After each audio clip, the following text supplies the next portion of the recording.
Valeu, com vocês então, Raul Misturada.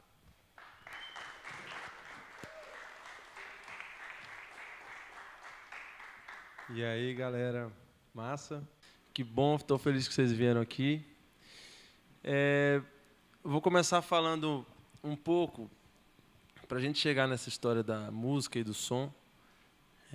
Vou começar falando um pouco da minha trajetória, não da minha trajetória, não do meu release, mas do que culminou, a origem do pensamento, assim, né? De como é que eu lido com a música. Eu sou, em essência, um cantautor, quer dizer, eu faço canções e executo as minhas próprias canções. E aí, dentro disso, eu comecei a minha produção fonográfica. A primeira coisa que eu fiz foi um disco de Mangue Beat. Para quem não sabe o que é Mangue Beat, é aquele movimento que teve em Recife, Chico Sainz, Nação Zumbi, Mestre Ambrósio, Mundo Livre S.A., etc.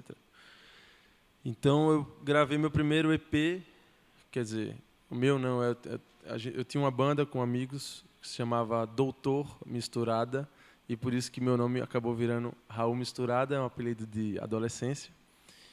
E era uma banda de bairro, eu morava no subúrbio de Recife, cresci na zona rural e depois no subúrbio de Recife.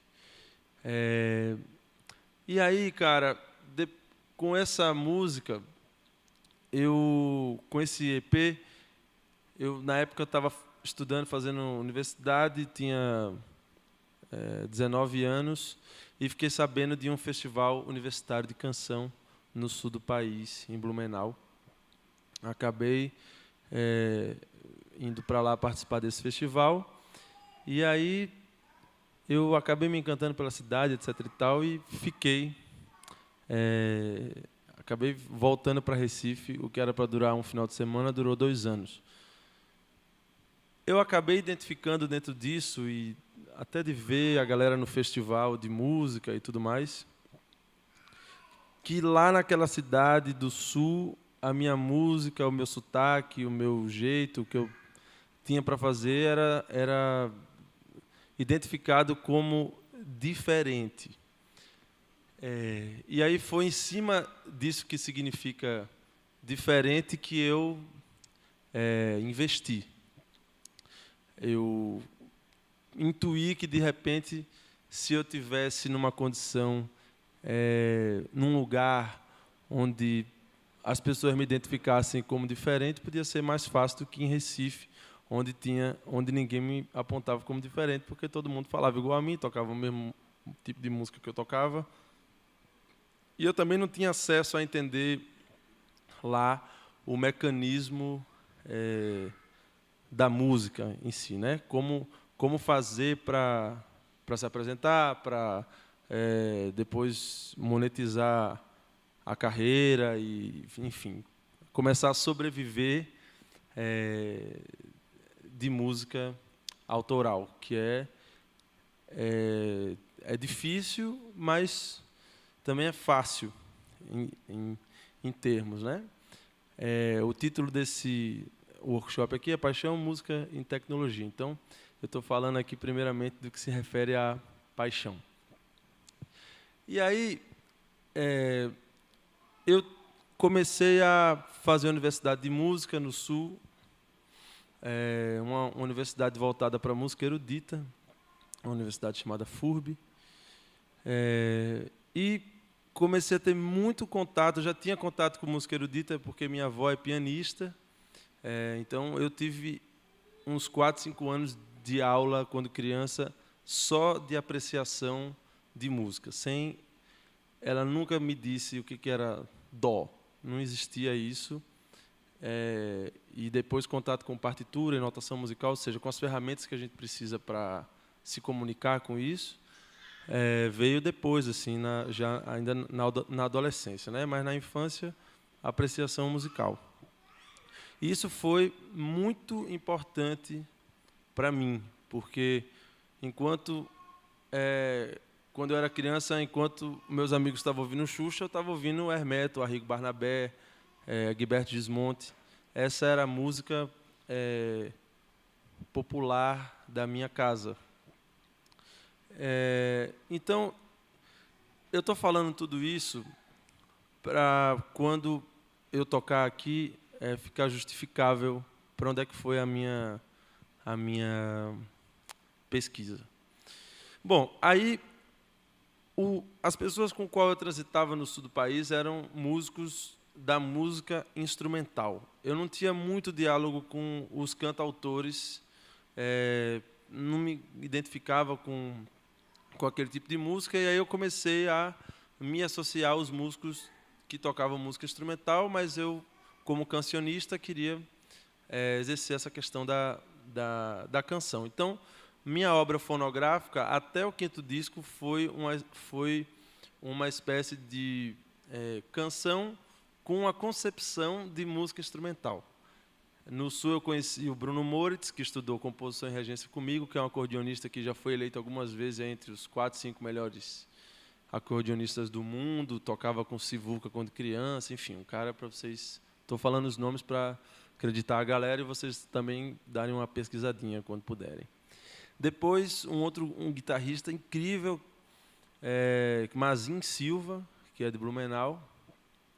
E o Mazin era assim, ele já era o grande músico da cidade, o cara, tipo, o principal músico da cidade, aquele músico que todos admiram, que todos e tal. E aí ele falou para mim, olha, vamos fazer ele falou para mim, a gente entrou numa conversa da gente fazer um disco juntos. E usar esse lance das afinações abertas, que era uma coisa que eu já estava... desde o meu primeiro álbum, que eu utilizo bastante, assim. Talvez por um processo solitário, de tocar sozinho, estudar sozinho, ficar abrindo afinações, abrindo acordes e ficar trabalhando em cima disso, era uma maneira que eu encontrava de não me sentir tão sozinho, porque a música respira mais, fica com mais harmônicos, funciona mais para o violão. Quer dizer, funciona mais para mim, né? Vibra mais em mim assim. E aí, quando o Mazinho me chamou para fazer esse disco, eu aceitei, mas ao mesmo tempo fiquei desesperado, porque ele era tecnicamente, anos-luz na minha frente. Ele já tinha 40 e eu tinha 20. Então, eu fiquei assim, caramba, como é que eu vou fazer uma música com mestre, né? Como é que eu vou fazer um disco com mestre? E aí foi isso. Foi massa, porque eu tive que correr pra caramba atrás do prejuízo. E o Edgar, no workshop anterior, falou aqui uma coisa importante. Não tem atalho, velho. Não tem atalho.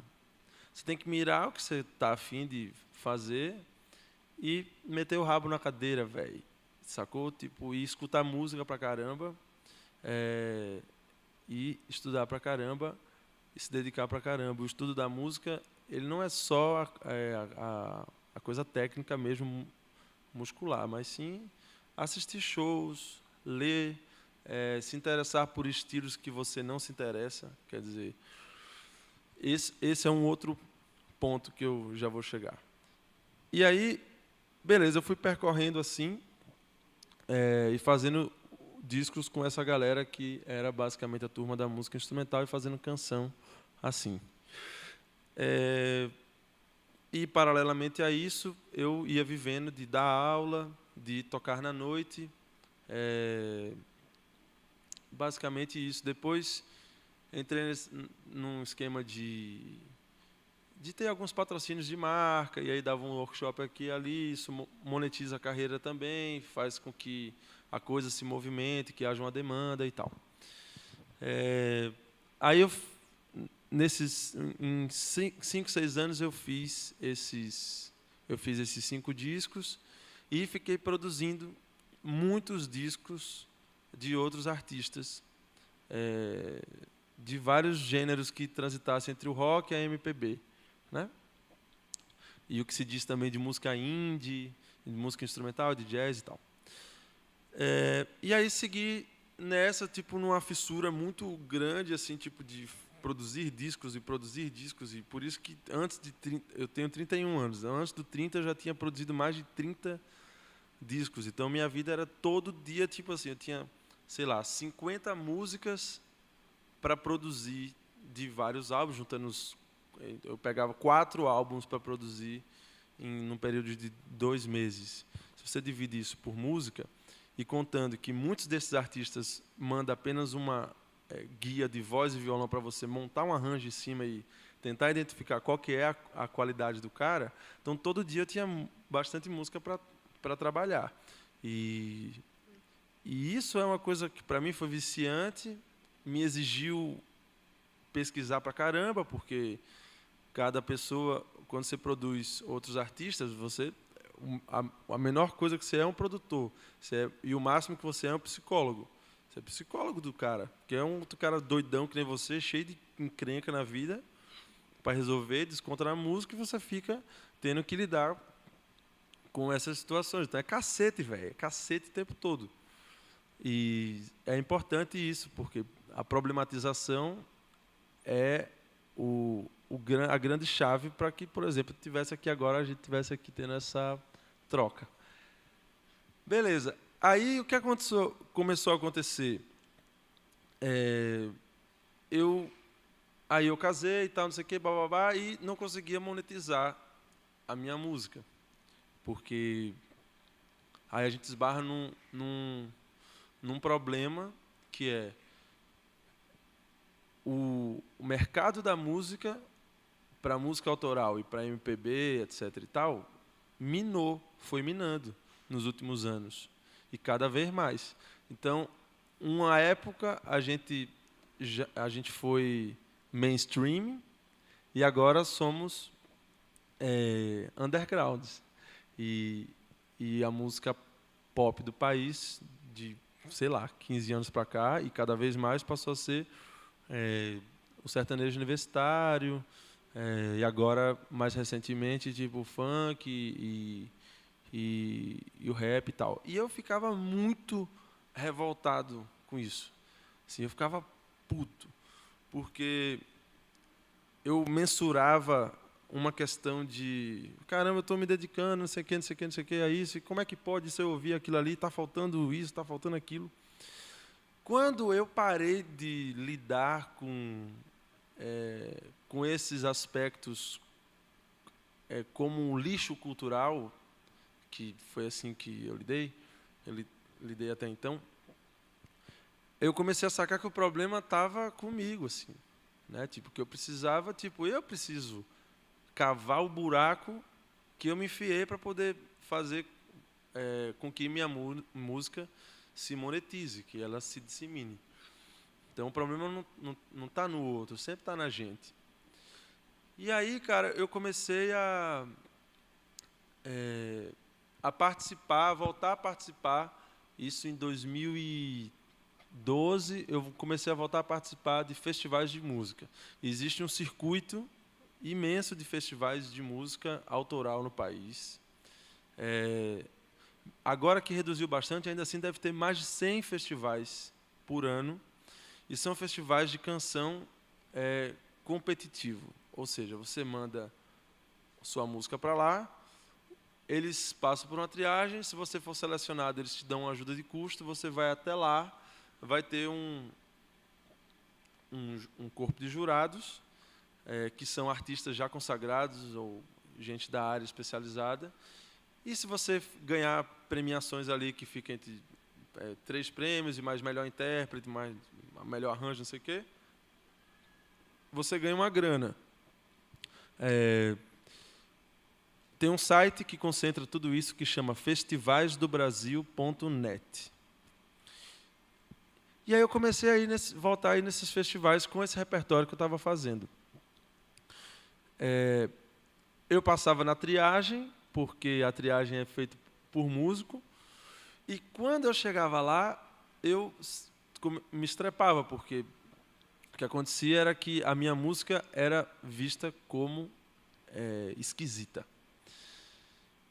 E aí eu fiquei, porra, velho, mas por que ninguém está entendendo nada que eu estou fazendo? Não está entendendo nada mesmo, porque Quando você chega numa cidade de interior, esses festivais acontecem nos interiores do Brasil todo. Então, quando você chega numa cidade de interior para tocar, e você vai tocar a música uma única vez, para aquelas pessoas ali, a questão não está na música. O que faz ganhar o festival ou não ganhar o festival não é a música em si, e sim a performance. E o quanto que você consegue comunicar dentro daquele âmbito ali. Então, aí eu comecei a sacar uma coisa que era o seguinte, a olhar para o que eu estava fazendo e enxergar assim, pô, enquanto eu estou aqui, tipo, escrevendo, que até então eu escrevi as próprias letras das minhas músicas. Então, vamos supor, eu estou escrevendo, vou inventar uma história agora aqui. Vou escrever sobre sair com uma companheira e comer uma batata frita. Aí eu ia pegar, bicho, eu ia falar o seguinte, que eu encontrei ela nos ares das estrelas e contorcionista, fiz uma pirueta e os tubérculos da Germânia, que não sei o que lá, papapá, gerou a batata frita, não sei o que. Aí, que é a MPB alegórica, né? Por isso que, tipo, quando chega o cara do sertanejo e fala assim, e aí, vamos comer uma batata frita? É a mesma coisa, só que está mais plum. Mas aquele tipo de música, tipo, não vibra em mim, cara. Eu não gosto daquela onda lá. Não gosto do assunto, não gosto da estética, eu acho tudo chato. Mas eu saquei que isso podia ser uma coisa interessante. E eu saquei também que eu era desprovido desse tipo de habilidade de ser direto ao assunto, mas de uma maneira inteligente, que eu pudesse, tipo, não me perder no caminho. Então, a primeira coisa que eu fiz foi deixar de fazer letra e identificar, tipo, ir atrás de parceiros letristas, caras que só se dedicam à coisa da escrita. E, eu quero falar de tal assunto. Aí se discutia sobre, fica falando, e o cara vai lá e mandava aquele texto ali. E aí eu mudei a minha maneira de compor. Eu tirei o instrumento, seja piano ou violão, o que quer que seja, e comecei a compor só com a letra e a melodia. E para mim, tipo, era isso, baseado na minha experiência de ver na minha região do Nordeste vários cantadores de feira, cantadores de coco, de embolada, que só tem a palavra como argumento, não tem instrumento, e chega numa feira, no meio de uma coisa assim, junta uma porrada de gente na base da persuasão, da sedução, do olhar, do assunto e da improvisação. Então, eu comecei a sacar essas coisas e juntar isso. Beleza. Aí eu, de uma primeira experiência, eu fiz uma canção, fiz umas 2 canções que eu achei que não estava muito legal. Aí eu fiz um disco inteiro durante esse ano, que aí ficou cópia de um monte de coisa que eu já sentia que já estava rolando por aí. Então eu fiquei insistindo nisso, assim, numa busca infinita, saca? Não tem fim. Tudo que eu estou falando aqui agora é processo. E para mim o processo é mais importante do que o resultado. Porque o resultado é para o mundo, mas o processo, ninguém vai saber do processo, só a gente que está ali no dia a dia que vai sacar o movimento do processo e quanto isso influencia a nossa música. Aí, cara, eu comecei a, na época, usar uns recursos MIDI, porque eu queria, tipo, ter mais camadas de som no meu instrumento. Eu queria trazer para o meu instrumento coisas de cordas, eu queria trazer graves, eu queria trazer coisas de ideias rítmicas de marimba, de xilofone, da minha experiência com orquestração, com a apreciação de música erudita e tudo mais. Aí eu comecei a usar essas coisas dos recursos MIDI, mas eu logo, tipo, achei um saco, porque, sei lá, parecia que era tudo meio fake, porque aqueles timbres ali não tem aquelas pessoas tocando, e aí Aí comecei a achar esquisito, assim, não funcionava muito para mim, assim. Inicialmente funcionou porque eu acabei a gente se engana um pouco, né? Vai ouvindo e vai achando que está massa, mas sempre com essa coisa da análise. E aí eu comecei a só tocar depois disso, com afinações abertas, lembrando que eu só estava compondo nesse momento só com melodia e texto, e aí eu ficava completamente livre das cadências harmônicas que eu aprendi no decorrer de conservatório, universidade, não sei o quê, com uma série de cadência harmônica que fica na nossa cabeça. E aí, quando você compõe com um instrumento, toda vez que eu tinha uma enrascada ali que estava me dando um trabalho, eu já ia para um lugar que a harmonia me conduzia, que já era mais fácil, que era um lugar que... E isso gera um lugar comum. Então, o fato de compor sem instrumento me deu essa liberdade de trabalhar com as afinações, com as cordas soltas, com explosão, silêncio, sombra, luz, contraste, e poder, de repente, criar um espetáculo de um show numa única música. Bom, aí eu fiz uma canção que se chama Cartilha e mandei para esse festival em 2014. Nessa época, curiosamente, eu morava aqui em Curitiba. Eu morei 3 anos. Eu morei 3 anos aqui, de 2012 a 2000. Bom, 3 anos. Estou ruim de conta. Aí eu fui para uma cidade chamada Botucatu, no festival que acontece lá anualmente, com essa canção. E eu tinha todas assim, eu me preparei para isso e tinha todas as questões ali que estavam me atrapalhando, assim.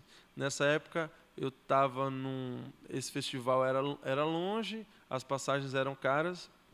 Eu estava tipo numa situação assim: pago o aluguel ou arrisco o festival? E lembrando que até pouco tempo atrás eu estava chumbando, né, só me lascando nos festivais, mas com a ideia fixa de que aquilo ali podia funcionar. Aí eu fui premiado no festival, deu certo, então aquilo que eu consegui cumprir um objetivo ali.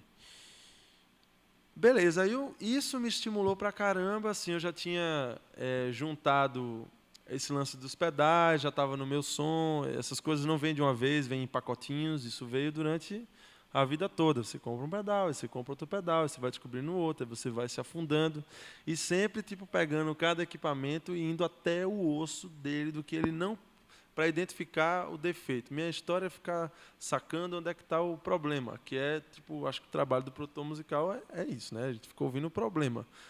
Dificilmente, é foda porque é foda ficar curtindo o show, nunca consigo, eu sempre vou e não consigo me desconectar, só quando eu tô doidão, né? Aí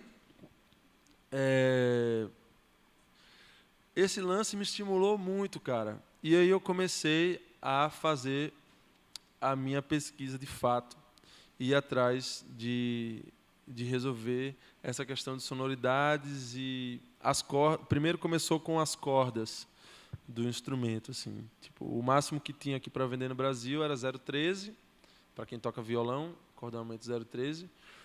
E como eu afinava a sexta corda em dó, a afinação não rolava de jeito nenhum.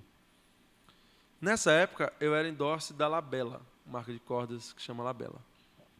E aí eu falei com os caras, falei, velho, não tem como fazer umas cordas custom aí para mim, não?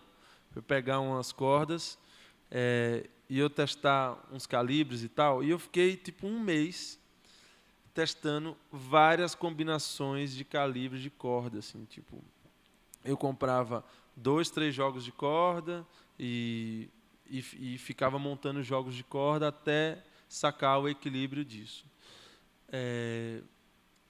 Depois, aí eu comecei a trabalhar com splits, que é pegar o som do instrumento, trabalhar com a afinação aberta, para poder ter mais harmônicos sobrando e etc. e tal. E aí é que vem a importância lá de trás de ter estudado harmonia, que é, lógico, que isso é um pouco de estudo e muito de intuição também.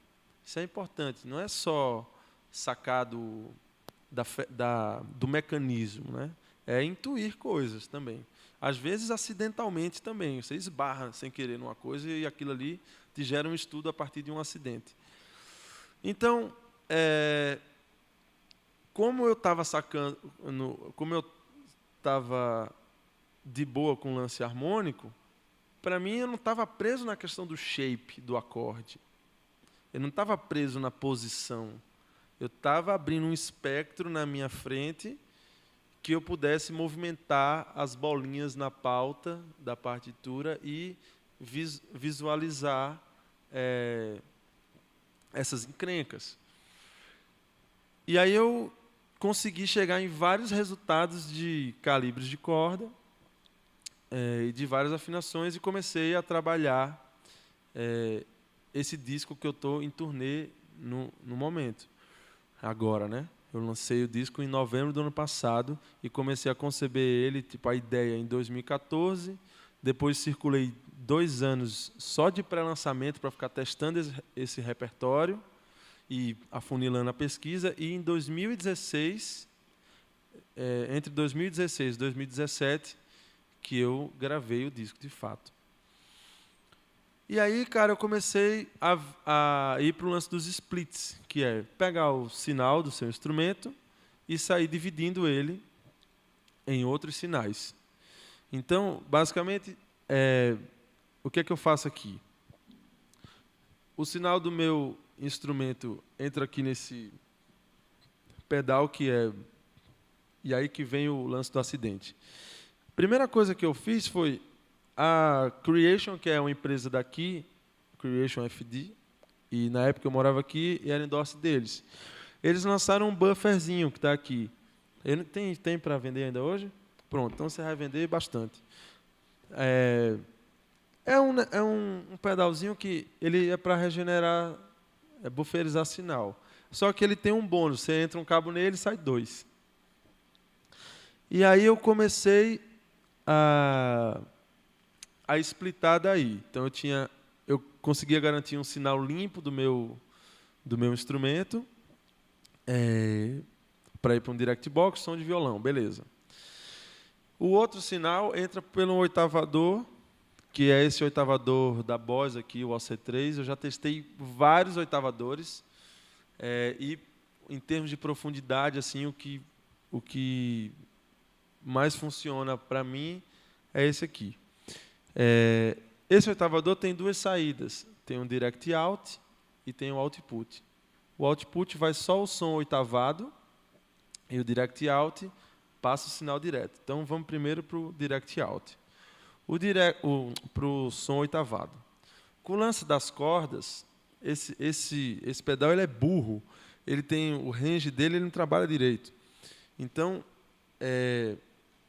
com o lance das cordas com calibre muito pesado, tipo, eu estou usando corda 0,17. Depois vocês podem pegar meu instrumento para ver. Só que o conforto assim, é como se fosse de uma 0,12, 0,13, porque também tem uma questão do braço do instrumento. Se o braço do instrumento é bom, ajuda muito nisso. Né? Muito, muito mesmo. Então, como eu tinha ali cordas com calibre muito alto, o pedal ele bugou com as outras cordas. Ele não conseguiu entender, tipo, da quarta corda para baixo direito, sacou? E aí, para mim, isso foi uma vantagem. Então, só que ele ainda tinha umas sobras assim de uns agudos que eram indesejáveis assim para mim. Aí eu pensei, bom, então beleza, vou botar um pedal de equalizador e vou corrigir essa questão aí. Aí eu tenho um pedal de equalizador aqui que todas as altas estão cortadas. Depois, se vocês quiserem ver tudo aqui, tirar foto e depois chegar mais perto e fazer perguntas aqui, eu vou ter o maior carinho em dividir aqui com vocês. E eu atenuo mais ainda as frequências baixas, né? Sai disso aí e vai para um pré de baixo, que eu estou usando aqui esse Aguilar. E aí isso vai para a linha, um direct out para a linha. Aliás, um DI out para a linha e tem um link que vai para o amp de baixo que eu uso como retorno.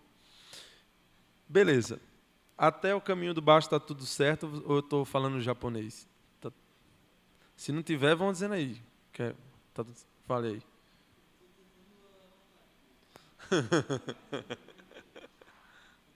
Fala no microfone que a pergunta pode servir para todo mundo. Depois do equalizador, o que acontece? Depois do equalizador, vai para um pré de baixo.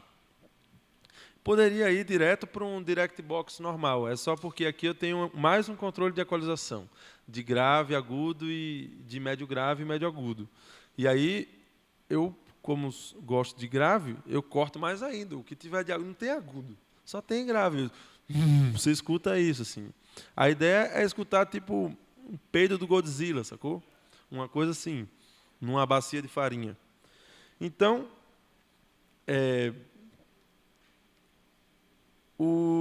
até o baixo, beleza. O outro, lembra que sobrou mais um sinal que está limpo, por enquanto, né?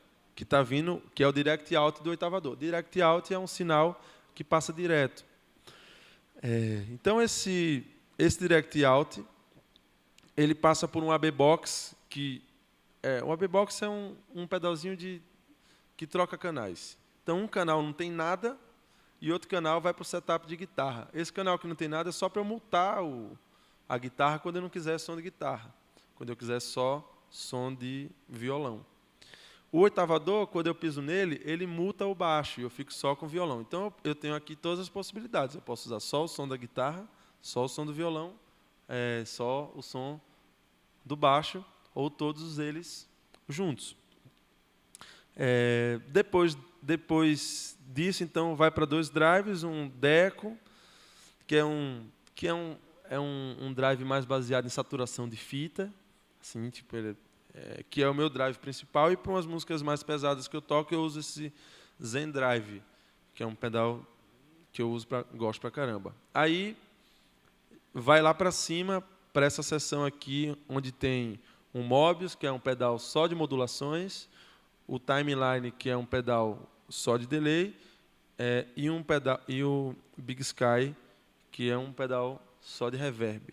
Detalhe, antes de eu chegar nesses caras que tem um som mais high-end, tipo, eu, no decorrer de 10 anos, fui tendo as latinhas individuais e sacando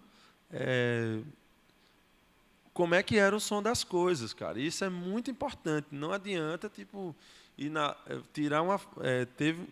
tem gente, cara, que... já que está filmando, é até uma dica. Quando eu toco em festival, quem me manda uma foto do WhatsApp dizendo: eu comprei um violão igual o seu. Pô, agora me diz aí como é que eu tiro aquele som. Aí eu falo: pô, velho, não é o violão não, bicho. Tu devia ter perguntado antes. É um monte de coisa.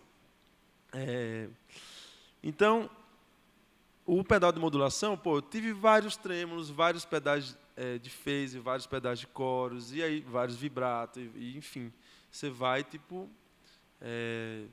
sacando o som e colocando o som para dentro da cabeça, porque o que faz diferença é isso. Tudo, a década de 70 e 80, que criaram as paradas massa mesmo, e tudo é tipo assim, tentar, às vezes, seguir adiante de uma determinada coisa, mas, velho, quem é que vai barrar, na minha opinião? Eu uso aqui o phase do Mobius, mas eu acho mais legal o phase 90 da MXR, sacou? Eu acho mais legal o som, que é um pedal dedicado a isso. Eu acho muito limpo, assim, me sinto um coroinha às vezes quando eu uso. Mas, enfim, só para sintetizar e reforçar essa questão de não vá direto nisso aqui. Ainda mais porque recentemente virou moda, né? Vá tipo nas latinhas, vá tirando som. Eu comecei tirando leite de pedra, tocando com a caixa O'Neill, uma mesa da Berg de 2 canais MPB, e botando essa caixa no busão com a pasta cheia de repertório de Djavan, Caetano e Companhia Limitada, tocando na pastelaria, ganhando 70 conto. Ainda bem, velho, que eu comecei assim, sacou? Eu sugiro que quem está começando, que se puder começar assim, no futuro vai ser bom também. Ir para a guerra mesmo, cacete. Aí, velho, o que é que qual que é a onda? Tipo, os dois, aqui eu saio estéreo e eu tenho uma questão rítmica no delay que eu vou utilizar aquelas coisas que eu falei que estava querendo usar, que era tipo ideias de ostinatos de vibrafone, e ideias de cordas e etc e tal, com os acordes abertos e tudo mais. A minha afinação padrão virou o seguinte: eu baixo a sexta corda um tom e a terceira corda um tom. Tem camisa para sortear aí? Aí eu já vou, então já vou fazer o primeiro sorteio. Qual é o acorde gerado quando você tem a seguinte disposição, da mais grave para a mais aguda? Ré, Lá, Ré, Fá natural, Si e Mi. Que é isso aqui, né? Alguém arrisca aí? Pega uma GG, eu acho que eu vou ganhar a camisa eu mesmo. Ó, Ré, Lá, Ré, Fá, Si, Mi.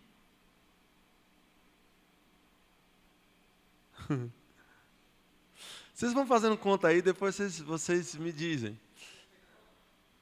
Opa! Ré menor com sexta e nona. Quem foi que... Quem é? É isso aí mesmo. Cadê você, cara? Quem é? Mas eu não consigo ver seu rosto, cara. Venha cá.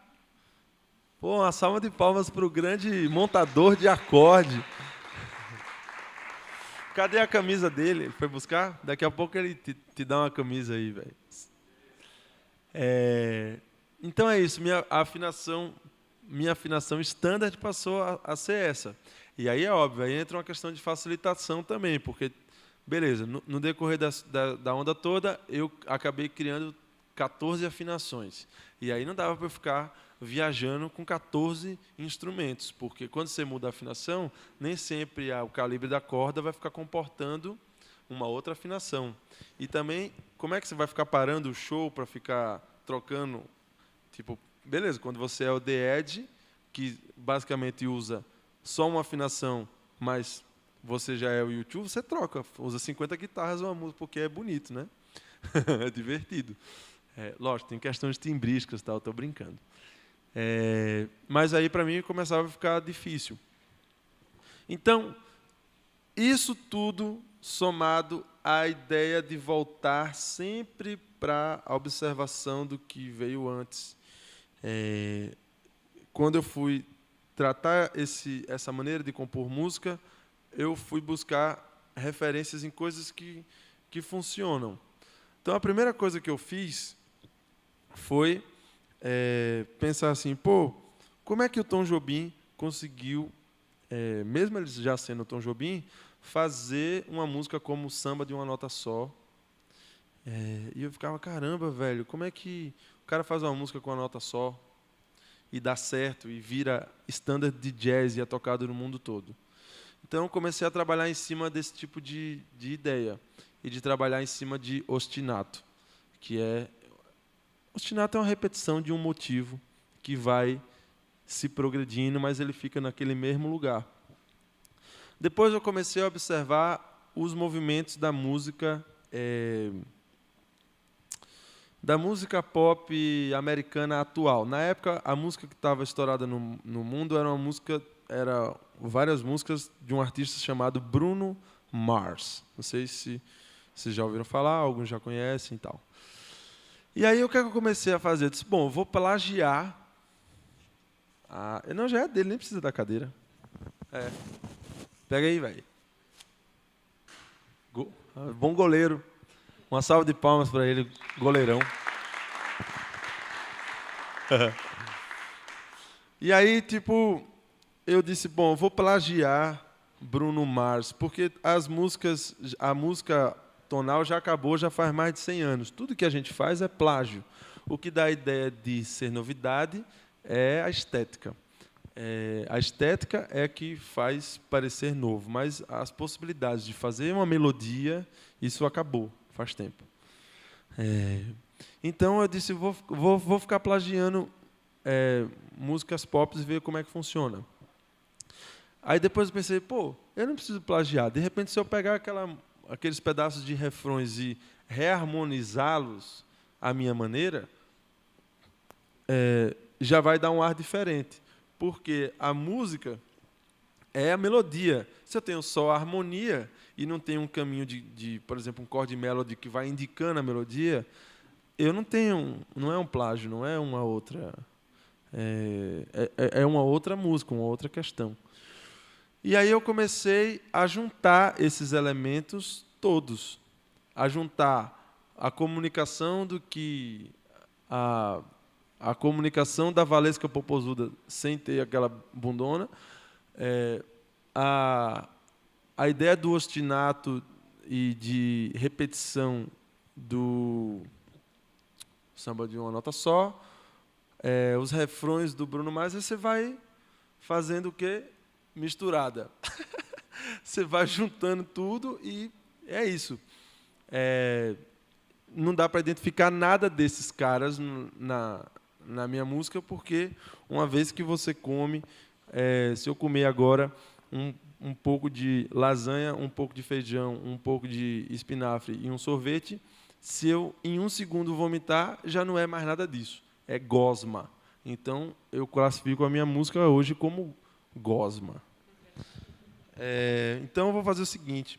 Eu vou tocar essa canção para vocês aqui. Antes, eu vou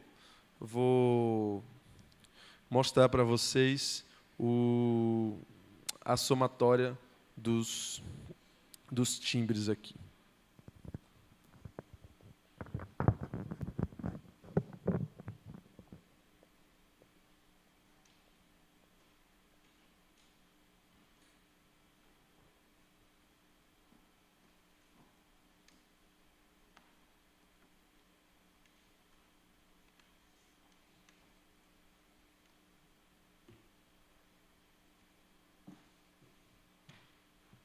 Obrigado, velho.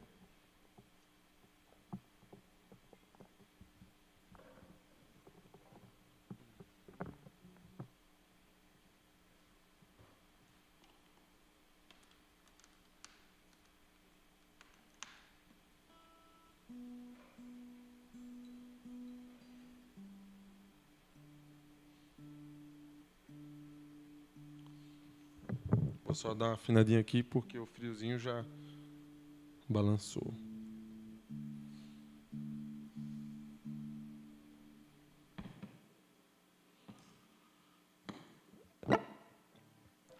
Então, aqui é o som do meu violão. Essa aqui é a afinação que eu falei, ó. Então eu vou trabalhando sempre em cima disso. Isso aqui é o som do meu violão limpo, sem nada, né? Quando eu uso um delayzinho com feedback no violão que quase sempre fica ligado, que já dá uma ondinha.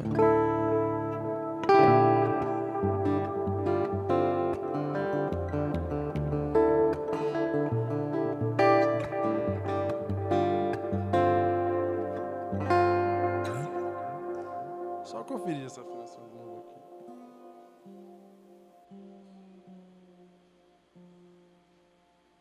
Tava errado mesmo, porque a afinação é essa aqui, ó.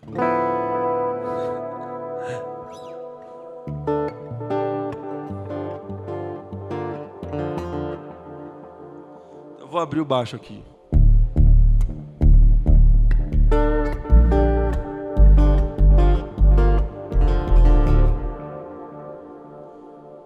E vou abrir a guitarra aqui.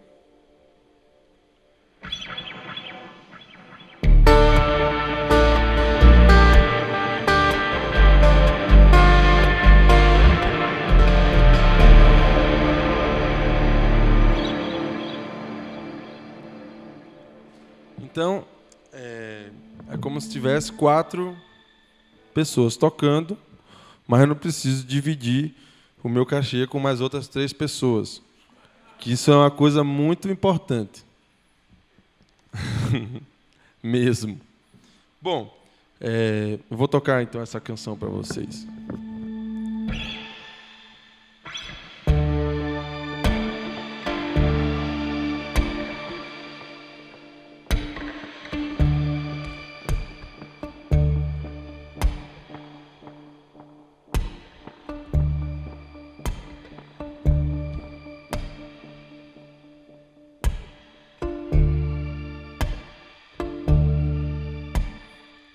Se não encontras a direção, te pedem fé, mas querem notas de rodapé e erudição. Pra variar, pedem mais paixão no fim do mês, mas dizem ame só uma vez e nunca mais. Um dia exigem que leves paz a quem passar, mas logo pedem pra atacar, que não faz mal. Ficando triste te falam tchau e dão no pé, mas logo voltam pra um café. Apertam a mão, se enfim te cansas dessa ilusão. Te apontam o céu, mas pra viver sem seguir ao léu, te dão o chão. É tudo simples, é tudo fácil. Ser o fogo e ser a carne sobre o grill. Ser operário e não ter horário é ser o inverso e seu contrário. É sendo tio ser também cedilha, cuidar do umbigo e viver pro mundo. Se alguém entende essa cartilha, ou está louco ou mente muito.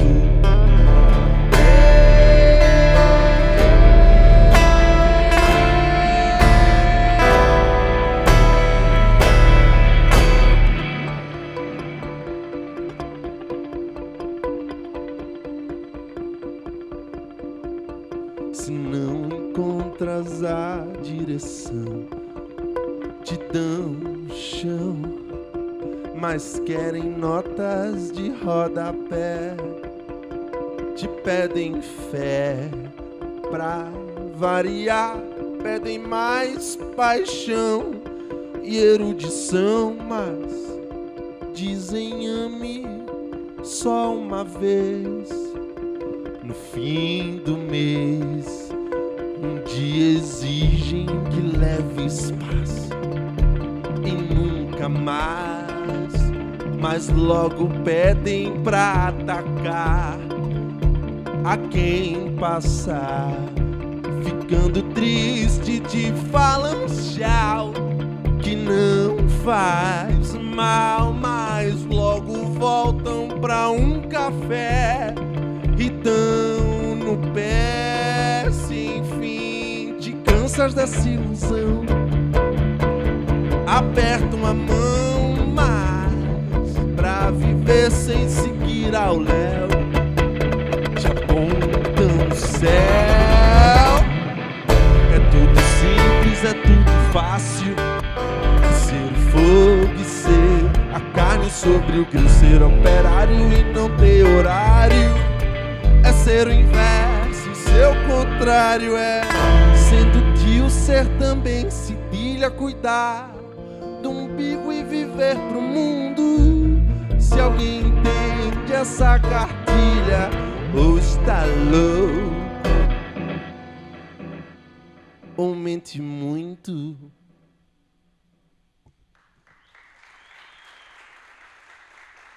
Obrigado.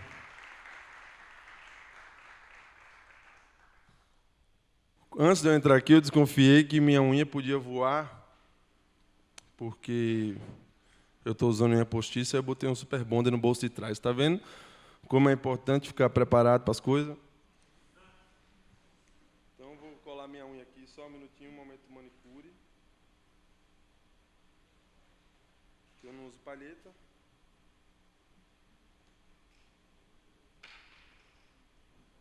Pronto. Agora sim. Então, agora, vamos abrir aí para a primeira rodada de pergunta. Pode levar o microfone aí para a galera. Quem está afim de saber curiosidades e afins. Não tenham vergonha de perguntar, não, viu? Senão não vou ter mal o que fazer. Se não tiver pergunta, lascou.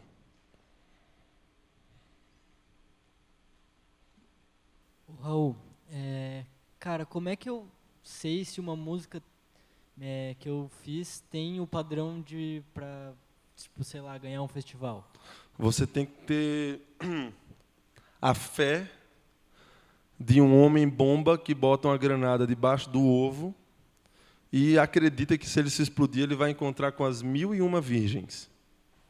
É esse tipo de fé aí, que leva uma pessoa a se explodir. Primeira coisa é isso. E eu estou falando sério. A fé é a coisa mais... Isso não está ligado a Deus. Está ligado à fé. A primeira coisa, velho...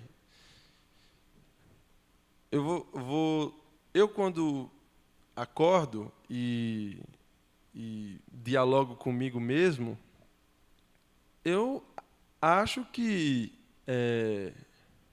eu posso realizar coisas, entendeu?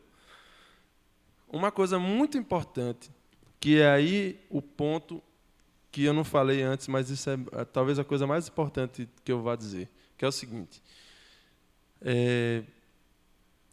Na música, a gente tem muitas coisas para fazer. Nem todo mundo tem uma porção de habilidades. Tem gente que tem 2, 3 habilidades na música, tem gente que tem 20 habilidades, né? Tem gente que é arranjador, que produz, que escreve música, que toca pra caramba vários instrumentos, que não sei o que, canta pra caceta, enfim. Tem muitas questões. Eu tenho muitas dificuldades na música e tenho muitas facilidades. O que eu escolhi foi ignorar as dificuldades que não condizem nem impulsam com o meu DNA e a minha formação. Quer dizer, quando eu estou abrindo, tocando com acorde aberto, assim, é porque eu estou vendo aqui a paisagem de onde eu vim, sabe? Tipo, da área rural, do pensamento mixolidiano, né? Do formigueiro, da estrutura de pirâmide dentro da observação do oral. Quer dizer, toda essa coisa abstrata que eu estou falando, ela movimenta as questões práticas e técnicas. E eu comecei a identificar isso, a sacar, tipo, isso aqui eu faço bem, isso aqui eu gostaria de ser. Porque, por exemplo, quando eu tinha uns 14 anos, cara, tipo, eu vi o Yngwie Malmsteen pela primeira vez. Todo mundo aqui, acho que um grande parte sabe quem é, né? Caralho, quando eu vi aquilo ali, eu falei, vixe, vou tocar desse jeito também, hein? Aí, velho, me lasquei, porque, tipo, não dava, tipo... Lógico que se eu me dedicasse pra caramba e ficasse treinando a parte muscular, eu ia conseguir tocar não daquele jeito, eu ia conseguir executar, de repente, uma música ou outra, qualquer coisa do tipo. Mas é que a questão dele não está nisso. Isso é a parte técnica, a gente sabe que tipo, é musculação. Você vai para a academia todo dia malhar, você fica bombado, bicho. Eu já vi altos caras magrinhos ficar fortão pra caceta. Então isso é academia. Mas você já viu como ele anda, como ele se veste, o que ele come, como é que ele pensa, como é que ele olha o mundo? E isso é o que determina a música dele. É isso, porque se a gente conversar depois ali fora sobre, sei lá, qualquer outro assunto, novela, eu vou falar da mesma maneira como eu toco. Eu vou andar da mesma maneira como eu toco, porque a música, no final das contas, ela é uma extensão de uma expressão artística do nosso próprio corpo. e do que a gente entende como visão de mundo e tal, não sei o quê. Então, a dica que eu dou é: exagere nas suas facilidades, porque é isso que vai te fazer ser visto. Vão enxergar a sua qualidade a partir daí. Quando a gente pensa, tipo, se eu falar aqui Slash, antes de você ouvir o solo de Sweet Child O' Mine, eu tenho certeza que você vai ver uma cartola na cabeça e aquele cabelão e o óculos. A imagem vem antes da música. Aquilo tudo ali é a música dele, não é só a música dele. E tem que ter, estou respondendo a coisa do festival, você tem que testar. O que eu achei foi uma receita, você está falando de potencial de uma música para ir para um festival, né? O que eu achei foi uma receita que funcionasse para mim, para o que eu minimamente acho que sou capaz de realizar, no final das contas, né? Então, depois disso, enfim, nesse rolê todo, eu fui premiado, sei lá, nesses últimos 4 anos, em uns 30 e tantos festivais. Agora já encheu o saco, eu não aguento mais, virou uma palhaçada, eu não vou mais, tipo assim, eu vou semana que vem e mês que vem, mas assim, eu estou parando, estou querendo mais insistir em ir para ser jurado, em ir para fazer o show, porque não tem mais sentido eu ficar nisso mais. Não dessa maneira, tem que achar outras maneiras. Aí você também tem que achar o ponto certo, tirar o pé do freio, tirar o pé do acelerador e ficar, vou ficar nessa redoma aqui ganhando essa grana do festival, que é uma coisa confortável, ou eu vou tirar o pé disso, me ferrar um pouquinho durante um tempo mas fazer com que os festivais me chamem para outras funções, porque quando você vai no festival um ano, você é premiado. No outro ano, muito provavelmente, não é a sua música que entra. O que entra lá é o seu nome. Porque, do ponto de vista de quem organiza o evento, ele quer garantir que uma quantidade de pessoas realmente se apresente conforme os áudios que manda. Porque você pode fazer um baita áudio dentro do estúdio, manda uma música lá e chega lá, a apresentação aí joga o evento para baixo. Então, a organização, óbvio que vai... É lógico que isso não é admitido, né? Mas eu estou dizendo que é assim e é mesmo. Porque eu já fiz triagem e, quando bate o nome lá de um cara que eu sei que é foda, eu não quero ouvir a música, que tem 200 músicas para ouvir, eu vou botar logo aquele ali que eu sei que é massa pra caramba e vou ouvir. E nisso é isso, você vai metendo sua cara lá, até vai ficar batendo na porta, até um dia vai abrir, e quando se destaca, as portas cada vez mais... Isso é em qualquer campo, né? Acredito eu.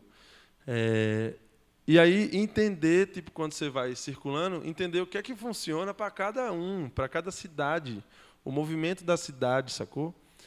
Quem é que está lá te assistindo? Quem é que está lá te assistindo? Cidade pequena de interior, às vezes, então, as pessoas vão antes ou depois da missa para o festival. Cidade de interior é isso, tem a praça e tem a igreja, né? E aí o festival acontece paralelo, geralmente é final de semana, paralelo aos horários ecumênicos, assim. E aí é isso. Isso influencia também, se antes ou depois sai uma lista. Você vai lá, ouve as músicas de cada pessoa, estuda aquilo ali, dá uma olhadinha como é que é cada um, para você não se parecer com ninguém. Então, tem várias coisas que são percepções minhas que eu fui adquirindo na estrada, e de participar e dialogar, e foi muito importante para a minha carreira, porque foi através dessa música que eu acabei de tocar que eu entrei nesse circuito, que eu rodei o Brasil profundo, sacou? Onde tem público real, não é público da internet. Não é o cara que me dá um like, sacou? É um cara que não me acompanha na coisa assim, ele vê o que eu estou fazendo, mas ele não curte nada nem interage. Mas quando eu chego lá, o cara sabe tudo da minha vida, até as coisas pessoais. Eu fico, rapaz, você é danado, sabe tudo assim. Eu fico assistindo, ele não interage ali. E eu tenho interesse por esse público. Quando eu estou tocando aqui, eu fico atrás dos olhares de vocês, para tentar mesmo ficar catalogando o rosto de cada um. De repente, encontro na rua, eu sei que encontrei naquilo. É lógico que isso é difícil, mas... eu estou atrás do movimento real das coisas, do público do contato, porque as mídias vão se transformando. As mídias todas vão se transformando, né? Os formatos de disco, de tudo isso. Mas jamais, eu garanto que pode mudar todas as ferramentas de mídia, pode criar o holograma e o artista fazer um show dentro da sua casa em forma de holograma. Mas isso aqui é insubstituível. E sempre vai haver espaço para o artista seguir e ter um encontro, a música como ponto de encontro entre todos nós aqui. Então, essa somatória nessa somatória de coisas, você vai achar. E, às vezes, nessa coisa do festival, você pode ser... você tem que sacar se você se acha capaz como intérprete, senão você atua como compositor. E aí, tipo, coloca um intérprete da pesada que pode amplificar mais ainda a sua música. E é isso. Ou seja, volta naquele ponto, identificar as qualidades que tem. Pergunta? Passa o microfone lá para ele, por gentileza.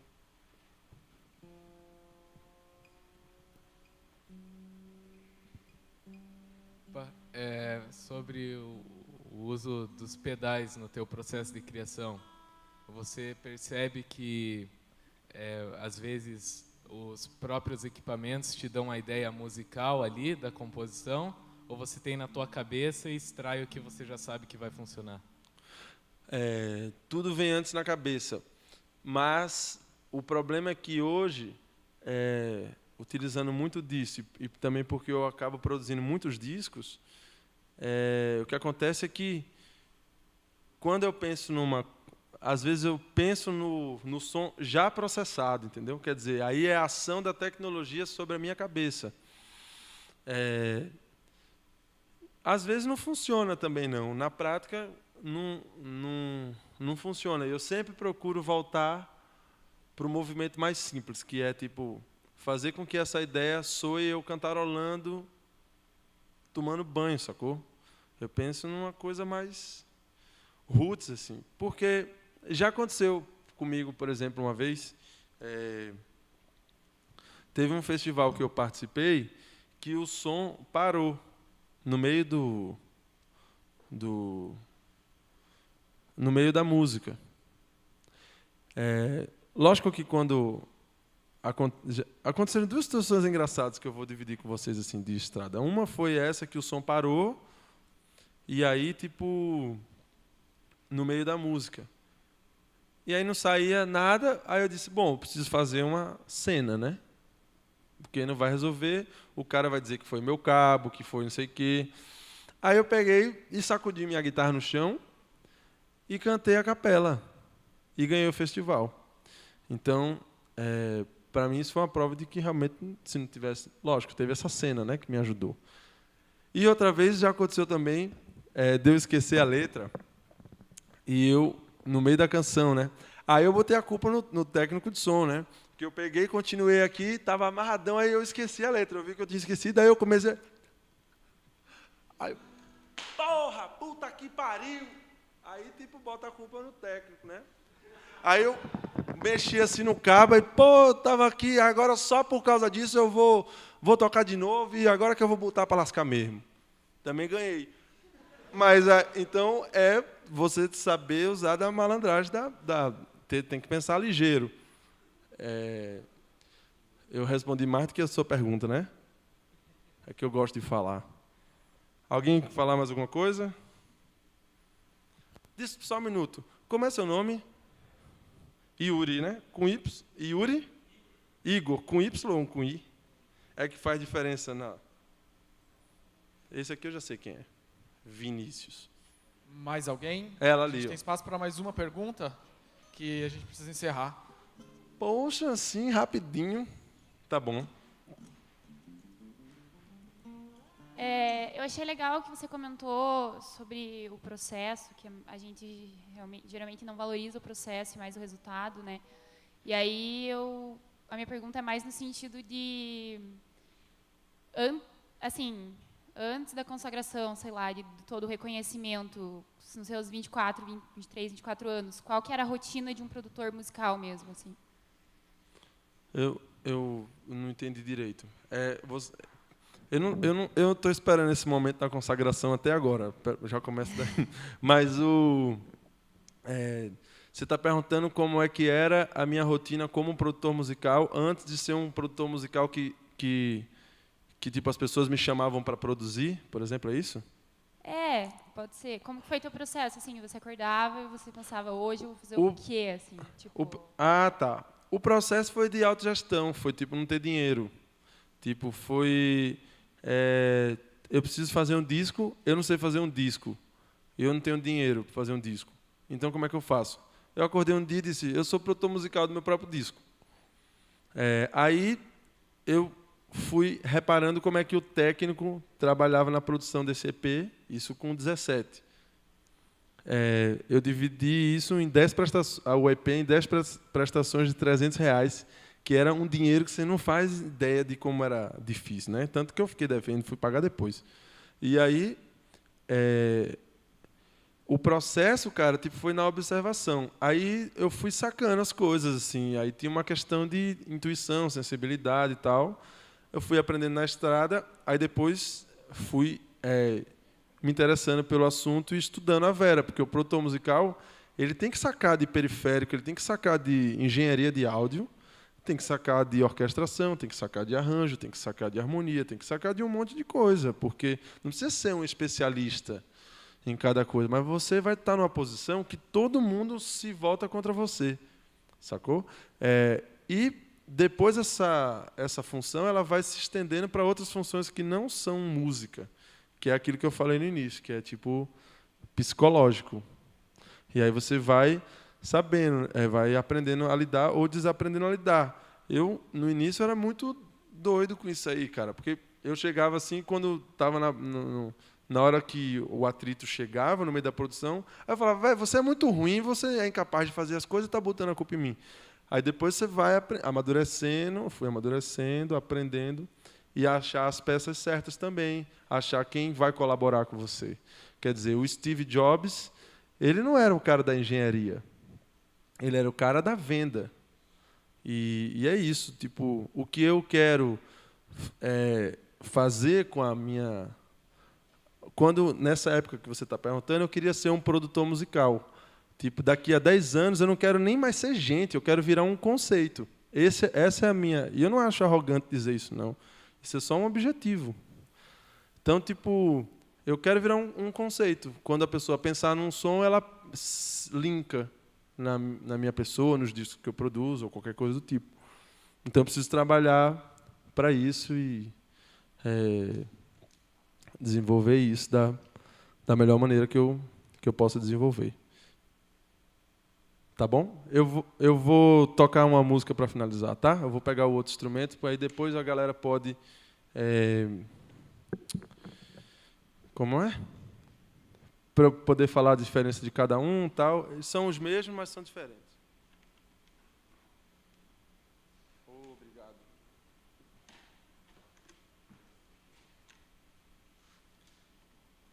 Eu ia tocar uma coisa mais rock aqui, mas eu desisti, porque o Eduardo Danui está aí, eu não sou besta, né? Então é importante também não ser besta. Tem que ficar ligado nas coisas.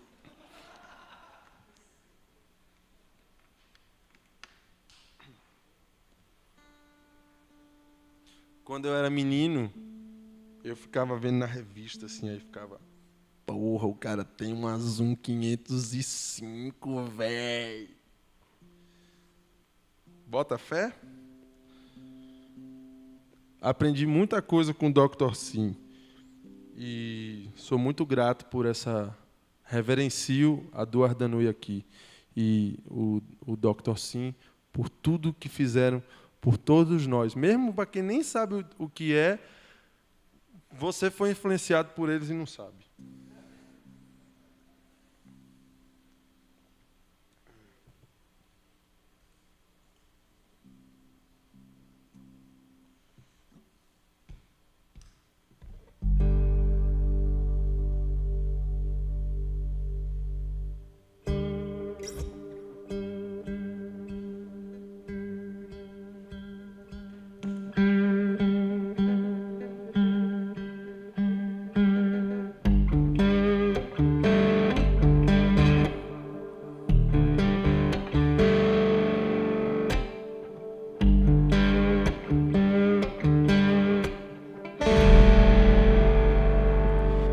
estrada enferma na antiguidade, ferida aberta, artilharia, já fui paisagem entre a poeira. Hoje sou ar numa ventania, conversa alheia, amenidades, em pensamentos patifaria. Já fui o asfalto de uma cidade, hoje sou brisa e melancolia. Eu vou sem pouso, tô sem plano, a mente imersa, equilibradamente insano. Vou sem esforço, sem causar dano, não tenho meta, sou e qualquer um. Vou sem pouso, tô sem plano, a mente imersa, equilibradamente insano. Vou sem esforço, sem causar dano, não tenho meta, sou e qualquer um.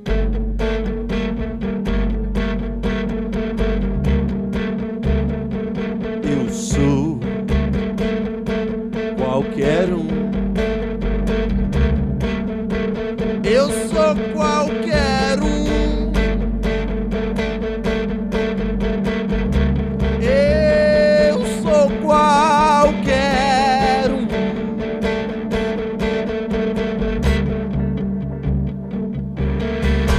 A todo instante, banalidade, constante enxame e monotonia. Já fui fiel ao rodar da esteira, hoje sorrio, poligamia, enlace espúrio com a vaidade, crendo em exames e alvenaria. Já fui as cinzas de uma lareira, hoje sou fogo e alegoria.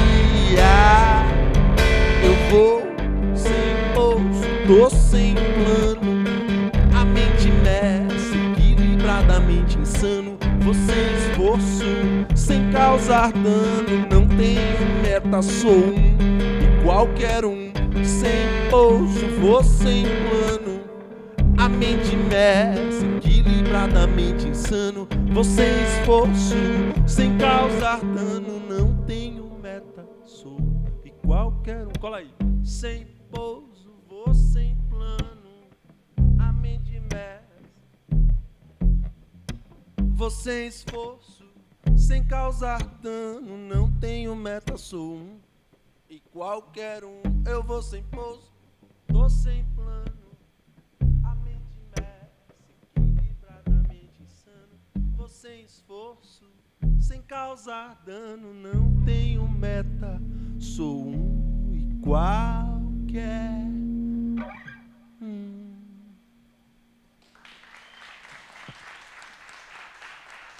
Obrigadão, gente. Ó, fiquem aí. Eu vou receber vocês lá fora, tem os discos aí. Mas eu quero convidar vocês para ficar aqui também pro workshop do Edu, que vocês vão aprender coisa pra caramba, um gênio da guitarra, que eu sou fã desde pequenininho. E é isso aí. Fiquem por aí. E eu tô lá fora e a gente se vê já já. Obrigado. Valeu, Raul.